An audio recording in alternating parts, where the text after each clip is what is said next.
de la herencia y el tipo que había en C Sharp, que es herencia simple, que quiere decir que solo podemos heredar de una sola clase a la vez. Transitivamente sí lo podemos lograr, pero así herencia múltiple no hay.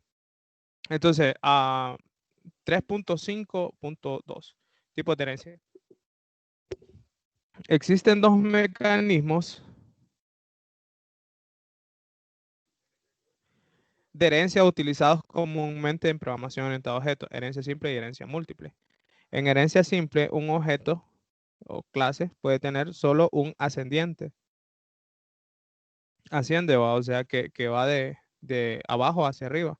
O dicho de otro modo, una subbase puede heredar datos y métodos de una única clase, que es esta figura que miran a continuación acá. Se fijan que cada uno, ya sea círculo, rectángulo, triángulo o rectángulo redondeado, solo heredan de una clase base, ¿verdad? Entonces, ascendentemente, miren, si nos vamos de acá hacia arriba, este solo hereda a su vez de uno, ¿verdad?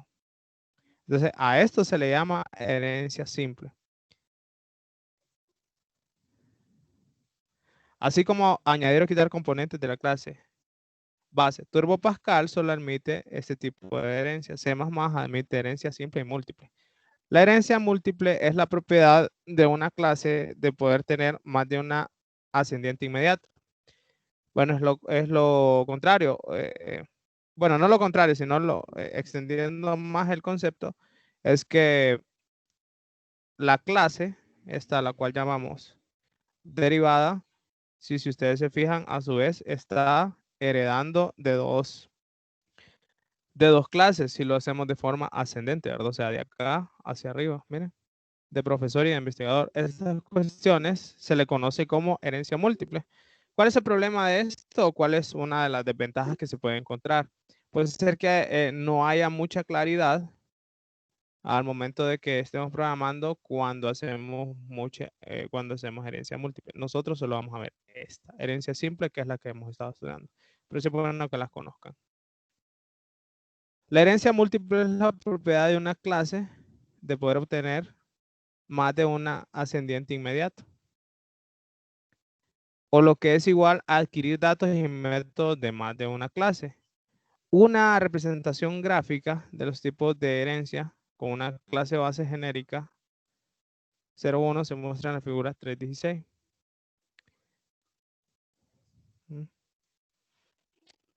Si nosotros eso lo hiciéramos así como una especie como de árbol, así como cuando ustedes hacen títulos, subtítulos, subtítulos, subtema, subtema, subtema, así se puede hacer también esta representación. Que generalmente también es como la representación que tenemos en los archivos, ¿verdad? Que a su vez es una especie de árbol raíz o nodo e hijo, ¿verdad? Entonces también lo podemos hacer con esta representación, en donde tenemos una clase base a la cual le colocaron este ID 01. Y si ustedes se fijan, aquí tenemos una clase derivada, la cual sería 1, 1. Y a su vez haríamos 1, 1, 1. Pero si se fijan, esta derivada,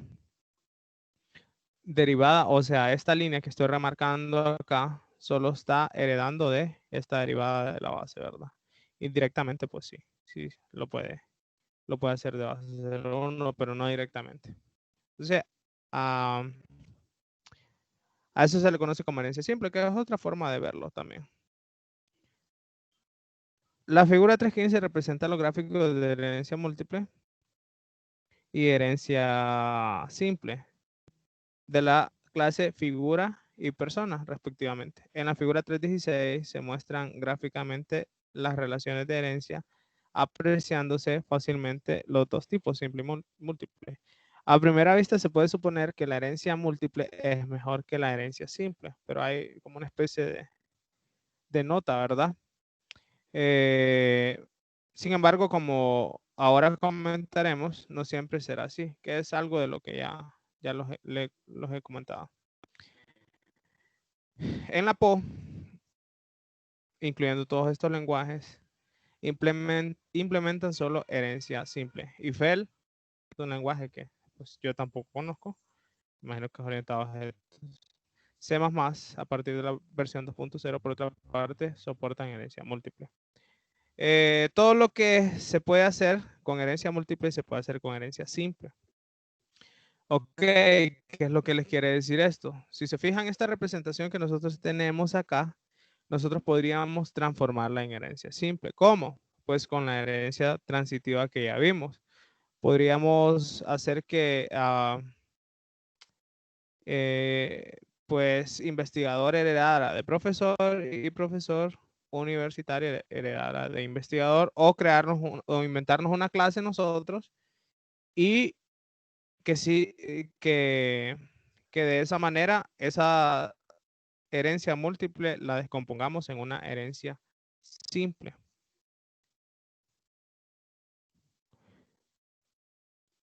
Aunque a veces resulta más difícil. Una dificultad surge con herencia múltiple cuando se combinan diferentes tipos de objetos, cada uno de los cuales definen métodos o campos iguales. Supongamos dos tipos de objetos pertenecientes a la clase gráficos y sonido. Y se crea un nuevo objeto denominado multimedia. A partir de ellos, gráfico tiene tres campos: tamaño, color y mapas de bits, y los métodos dibujar, cargar, almacenar y escala. Sonido tiene dos campos: datos, duración, voz y tono, y los métodos reproducir, cargar, escala y almacenar. Así, para un objeto multimedia, el método escala significa poner el sonido en diferentes tonalidades o bien aumentar o reducir el tamaño de la escala del gráfico. Naturalmente, el problema que se produce es la ambigüedad. Cuando hablamos de ambigüedad, quiere decir que, por ejemplo, nosotros tenemos eh, dos, dos variables que se llaman igual en un mismo contexto. Eso no puede suceder, ¿verdad? Porque ambigüedad no se sabe a lo que se está refiriendo. También la ambigüedad no solo se refiere a variables, bueno, en general se refiere a miembros, ya sean atributos o ya sean métodos. Entonces, él al final no sabe qué método va a tomar, ¿sí? Si de esta clase o de la otra clase. Entonces, ahí se produce ese problema de ambigüedad. Y se tendrá que resolver con una operación de prioridad que el correspondiente lenguaje deberá soportar y entender en cada caso. En realidad, ni la herencia simple ni la herencia múltiple son perfectas. Totalmente de acuerdo en este punto. Pero en la experiencia, al menos en las aplicaciones que eh, se realizan, normalmente todos los problemas se pueden resolver con herencia simple. En todos los casos, y ambas pueden requerir un poco más de código extra, que representa bien las diferencias en el modo de trabajo. Entonces, ya para cerrar este tema de la herencia, recordemos que esto lo hacemos para nosotros poder reutilizar código. Y de esta manera lo que hacemos es que no escribimos o codificamos métodos de más, atributos de más, simplemente lo ordenamos como una jerarquía de herencia y así podemos hacer reutilización de código. Eh,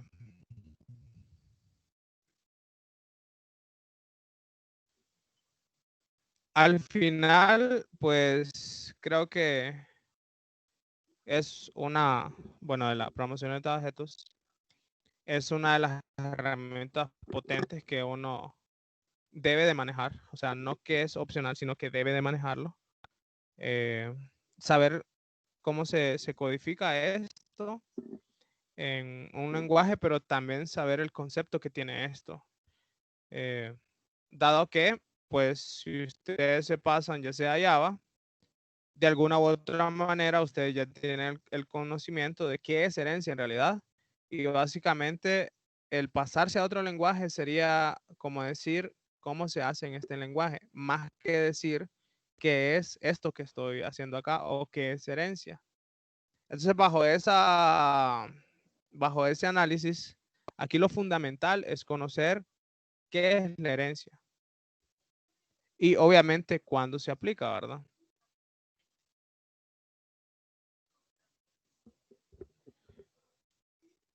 Ok, esta sección creo que ya la hemos discutido.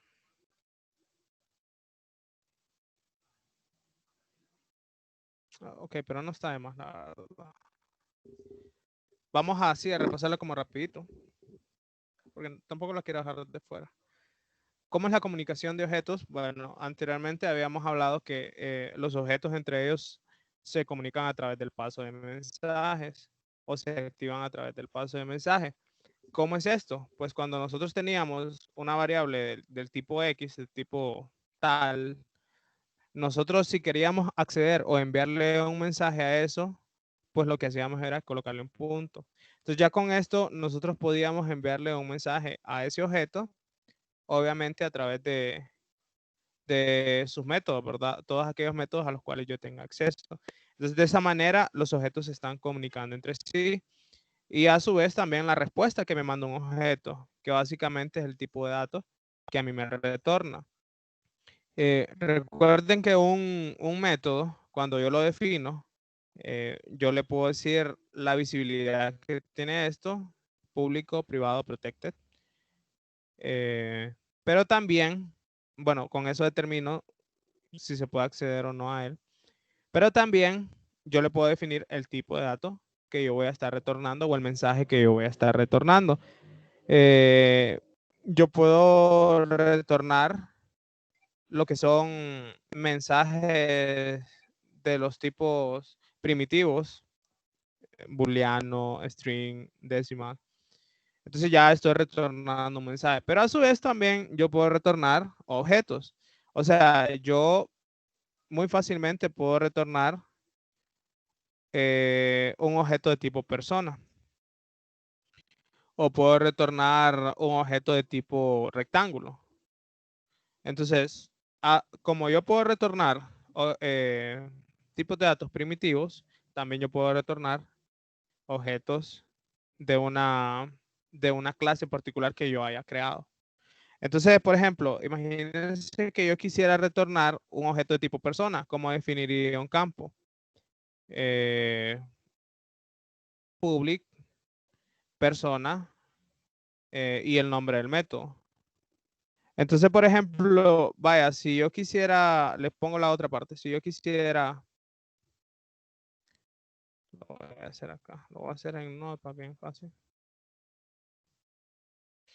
Imagínense que ustedes necesitan hacer una búsqueda de una persona o hacer la búsqueda de un empleado en donde ustedes me dan el número de identidad y yo les retorno todos los datos de ese empleado.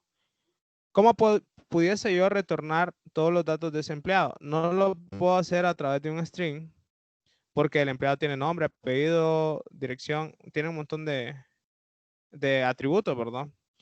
Entonces, lo que se puede hacer, por ejemplo, si yo quisiera buscar en la base de datos o donde yo tenga almacenada mi información, es que yo puedo tener una clase, que esa clase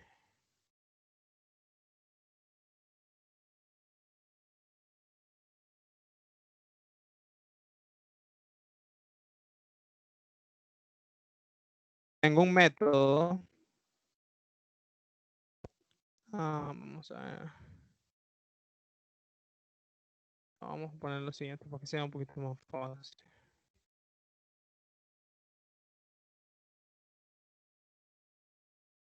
Y su implementación. Yo puedo tener en alguna clase este método que se va a encargar de hacer la búsqueda de un empleado, en donde yo le ofrezca el número de identidad, por ejemplo, un número de identidad de uno de ustedes, y él me retorne lo que es un empleado. Aquí va a haber toda la lógica, va a haber toda la lógica de búsqueda de empleado, ¿verdad? Al final, esto me va a retornar, por aquí pude haber definido una variable de tipo empleado, hacer toda la lógica de búsqueda y al final retornar un objeto empleado. ¿Sí? Entonces, ya con este objeto yo puedo trabajar, ¿verdad? De donde yo lo estoy llamando. Entonces, este sería un tipo de respuesta que yo esté mandando, que ya no son tipos de datos primitivos, sino que son ya clases que yo he creado, ¿verdad? Este es un pequeño ejemplo de, de cómo podría yo retornar un objeto. Entonces, parte de los mensajes que podemos hacer. Bien, teniendo eso en mente, entonces ya pasamos a la sección. Bueno, continuemos. Ya se ha mencionado en las secciones anteriores que los objetos realizan acciones cuando ellos reciben mensajes, cuando mando a llamar al método. El mensaje es esencialmente una orden que se envía a un objeto para indicarle que realice alguna acción. Esta técnica de enviar mensajes a objetos se denomina pasar mensajes. Los objetos se comunican entre sí enviando mensajes, al igual que sucede con las personas. Los mensajes tienen una contrapartida denominada métodos. O sea, cuando están hablando de mensajes, básicamente es la llamada al método.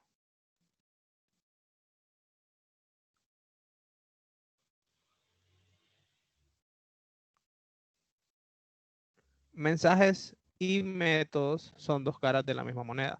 Los métodos son los procedimientos que invocan cuando un objeto recibe un mensaje. Esta terminología de programación tradicional. Un mensaje es la llamada a una función, al método. Los mensajes juegan un papel crítico en la orientada a objetos. Sin ellos, los objetos que se definan no podrán comunicarse entre sí. Como ejemplo, consideremos enviar un mensaje tal como subir 5 líneas el objeto ventana definido anteriormente. El aspecto importante no es cómo se implementa un mensaje, sino cómo se utiliza. Consideremos de nuevo nuestro objeto ventana. Supongamos que deseamos cambiar su tamaño, de modo que le enviamos el mensaje reducir 3 columnas por la derecha. Eh, entonces, este es un mensaje o esto es algo que yo deseo hacer, pero básicamente lo estoy diciendo en lenguaje natural. Ahora, yo si quisiera traducirlo, pues ya en lenguaje de programación esto no debería de cambiar mucho, ¿verdad?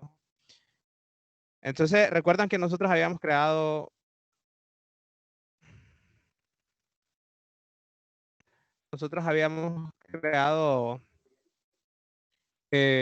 un objeto, bueno, una clase que se llamaba ventana.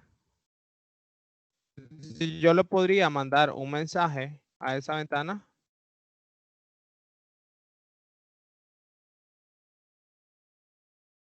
no puedo decir.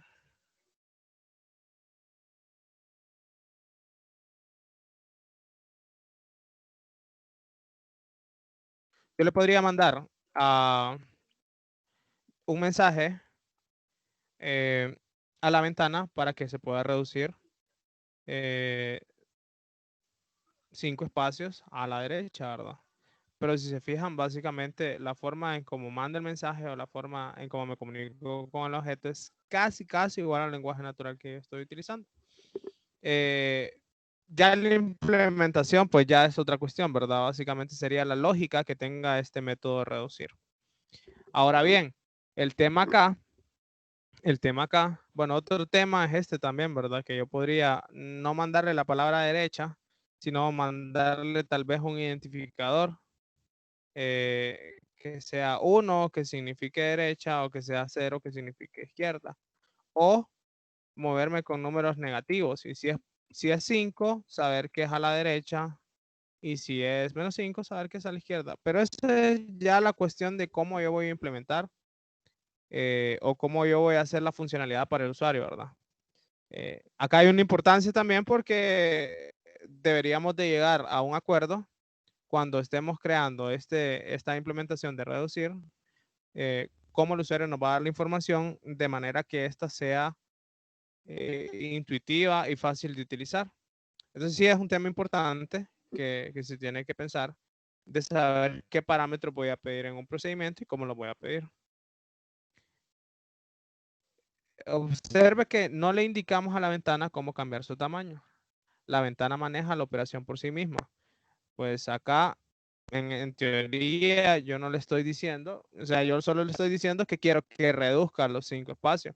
Yo no sé cómo hace el método realmente, su implementación para mí es una caja negra.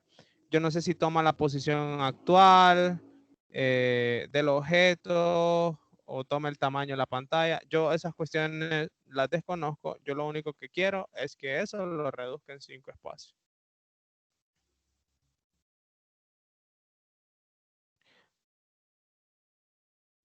De hecho, se puede enviar el mismo mensaje a diferentes clases de ventana y esperar que cada una realice la misma acción. Los mensajes pueden venir de otros objetos o desde fuentes externas, tales como el ratón o el teclado. Eh, Aquí, en este contexto, así, en este pequeño mensaje que he hecho acá, eh, básicamente el mensaje viene directamente desde lo que el programador ha definido, ¿verdad? Sin embargo, yo las fuentes que tengo para enviar un mensaje realmente puede ser que alguien teclee eh, en una consola o le dé ciertos parámetros o otro objeto que lo mande a llamar. Eso pues depende mucho del contexto realmente, pero es lo que a lo que se está refiriendo acá. Ven que por eso hay una flecha que no tiene nada acá porque básicamente se está refiriendo a eso, que los mensajes pueden venir de una fuente externa que no conocemos, así como el teclado, el ratón, etcétera, ¿verdad? Sin embargo, también aquí esta representación, que este círculo representa lo que es objeto, también objetos pueden llamar a los métodos de otros objetos, así sucesivamente. Y hay comunicación entre ellos. Una aplicación Windows es un buen ejemplo de cómo se emplean los mensajes para comunicarse con los objetos. El usuario pulsa un botón para enviar, emitir, despachar mensajes a otros objetos que realizan una función específica. Si se pulsa el botón Exit, se envía un mensaje al objeto responsable de cerrar la aplicación. Si el mensaje es válido, se invoca el método interno, entonces se cierra la aplicación. Eh, Más adelante, cuando ustedes ya vayan avanzando un poquito en el tema de la programación, ustedes se van a encontrar con el tema de los eventos. ¿Qué significa eso? El usuario, a través del teclado, esos son como los ejemplos más fáciles, ¿verdad? A través del teclado, a través del mouse, está generando distintos eventos. Si yo no toco, perdón, si yo no toco el teclado en este momento, yo no estoy generando ningún evento externo. Ahora, si yo vengo y hago un clic, por ejemplo acá, yo estoy desencadenando un evento. Si yo empiezo a escribir, yo estoy desencadenando varios eventos. Esos eventos, a su vez, ¿qué es lo que están haciendo? Están interactuando con un montón de objetos para hacer determinadas acciones. Entonces, por ejemplo, el diseño de una ventana, esta aplicación que tienen acá, que es un Notepad, si ustedes se fijan, tiene a esto que está acá, que es menú, son controles, estos son controles, estas barras de acá son controles. Y cuando ustedes quieren o se posicionan, por ejemplo, sobre esto, están desencadenando un evento sobre ese control. Se fijan que hasta se subraya ahí de otro color, archivo, están desencadenando evento. Si yo cliqueo esto, están desencadenando otro evento. Eh, si yo cliqueo cualquiera de estas opciones acá, yo estoy desencadenando N eventos que están levantando varios objetos. Si yo, por ejemplo, también hago clic acá, desencadeno un evento que hace que todo esto en mi aplicación se cierre. Ahora bien, un evento pues puede tener distintas formas de comportarse. Me refiero a que cuando se manda a llamar, por ejemplo, si se fijaron en la parte anterior, yo cerré acá, se cerró de una vez, pero ¿qué pasa si el usuario ha tecleado algo? Entonces ahí surgen otro tipo de acciones que nuestro programa debería de estar preparado para manejarlas. Y esto básicamente es como pensar o ponerse como un diálogo, ya sea interno o entre varias personas o entre los usuarios, y saberle preguntar, ¿qué pasaría si el usuario le da clic en el botón cerrar?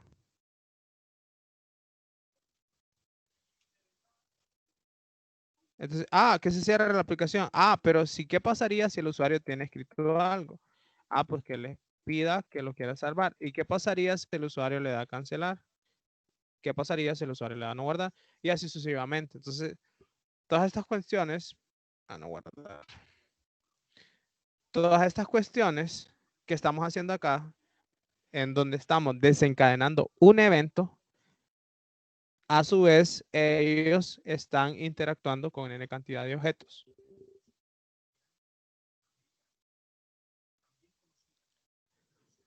Ok, activación de objetos. A los objetos solo se les puede acceder a través de su interfaz pública. Que en nuestro caso, ¿cuál era la forma de acceder a un mensaje? Perdón, la forma de acceder a un miembro de ellos era cuando nosotros determinábamos si era público, ¿verdad? Entonces, cuando yo estoy determinando que un método es público, yo estoy diciéndole que externamente pueden acceder a ese método. Es lo que se refiere a esta parte de acá. Ya esta representación la habíamos visto anteriormente, en donde aquí teníamos, cuando estaban dentro del rectángulo, se decía que eran privados, y estos que sobresalen acá, pues son los que se pueden acceder externamente. Entonces, por ejemplo, externamente, yo puedo mandar a ver el precio del carro, la matrícula, o si no, calcular un precio. Mensajes. Un mensaje es una petición de un objeto a otro objeto al que se le solicita ejecutar uno de sus métodos. Por convenio, el objeto que envía la petición se denomina emisor y el objeto que recibe la petición se denomina receptor. Una representación típica de la comunicación, ¿verdad? Esto lo van a ver hasta en el lenguaje natural. Tenemos un emisor, o cuando envían, qué sé yo, una carta, tenemos un emisor, tenemos un receptor. Entonces, esta representación básicamente está hablando acerca de comunicación. En este caso, el objeto emisor está solicitando que se ejecute un método que se llama prueba. Entonces, el objeto receptor lo que va a hacer es ejecutar ese método que se llama prueba. En este otro caso, pues ya un caso un poquito más real, o en el ejemplo, tenemos una clase que se llama ventas, y ventas está mandando a llamar a una clase que se llame producto para calcular un precio. ¿Y qué? Y este le manda, pues, este parámetro de acá para que pueda calcular el precio. Me imagino que es el precio bruto, para que luego le devuelva el precio ya con los impuestos y todo, ¿verdad? Estructuralmente, un mensaje consta de 3 partes. Identidad de receptor, en este caso sería el nombre del objeto, quién es, ¿verdad? El método que se ha de ejecutar. Información especial necesaria para realizar el método invocado, argumentos o parámetros requeridos. Bueno, cuando vieron los mensajes, cuando vieron los métodos, ustedes se fijaron que nosotros podíamos definir lo que son parámetros, ¿verdad? Entonces, si nosotros necesitamos ciertos parámetros para hacer nuestra operación, nosotros se la solicitamos al usuario a través de esos parámetros. Los parámetros,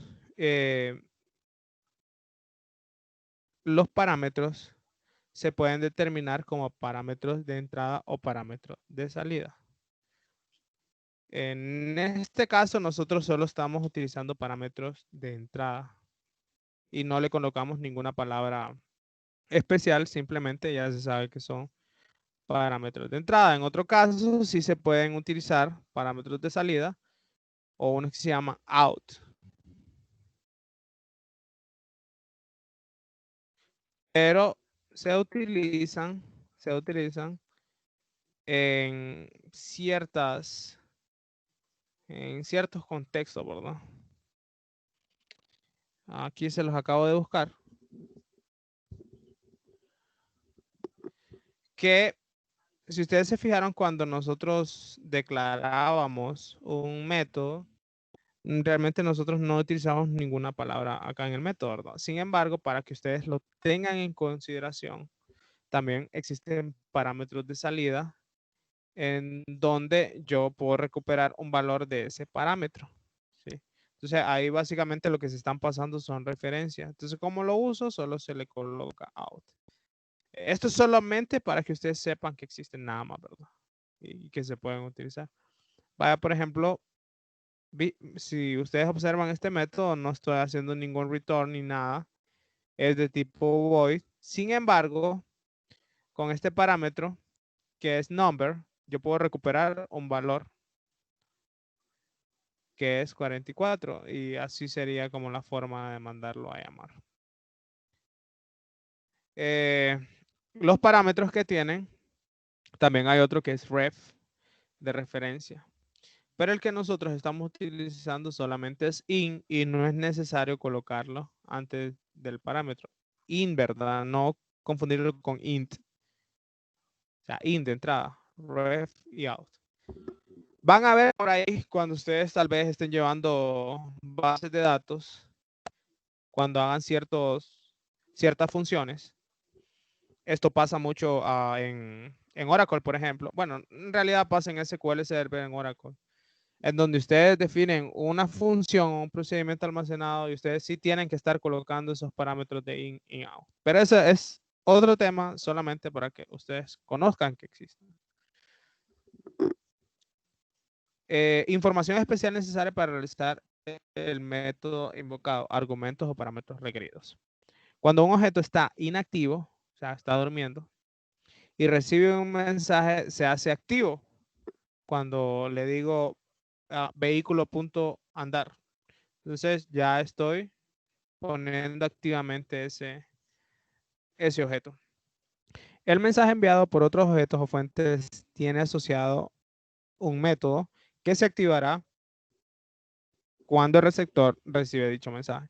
La petición no especifica cómo se realiza la operación. Tal información se oculta siempre al emisor. El conjunto de mensajes de los que responden un objeto se denomina comportamiento del objeto.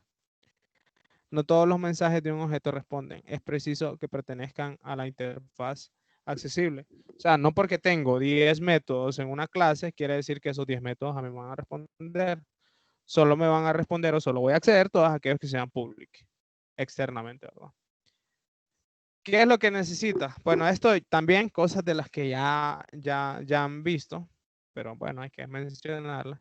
Nombre de mensaje. Un mensaje incluye el nombre de una operación, que es cuando ustedes están declarando el método que le ponen, por ejemplo, calcular precio. O, por ejemplo, otro que se llama mover. A eso se está refiriendo. Y cualquier argumento requerido para esa operación. Con frecuencia es útil referirse a una operación por nombre sin considerar sus argumentos. Métodos. Cuando un objeto recibe un mensaje, se realiza la operación solicitada ejecutando un método. Un método es el algoritmo ejecutado en respuesta a la recepción de un mensaje cuyo nombre se corresponde con el nombre del método. La secuencia actual del acontecimiento es que el emisor envía un mensaje, el receptor ejecuta el método apropiado consumiendo los parámetros. A continuación, el receptor devuelve algún tipo de respuesta al emisor para reconocer el mensaje y devolver cualquier información que se ha solicitado. El receptor responde a un mensaje.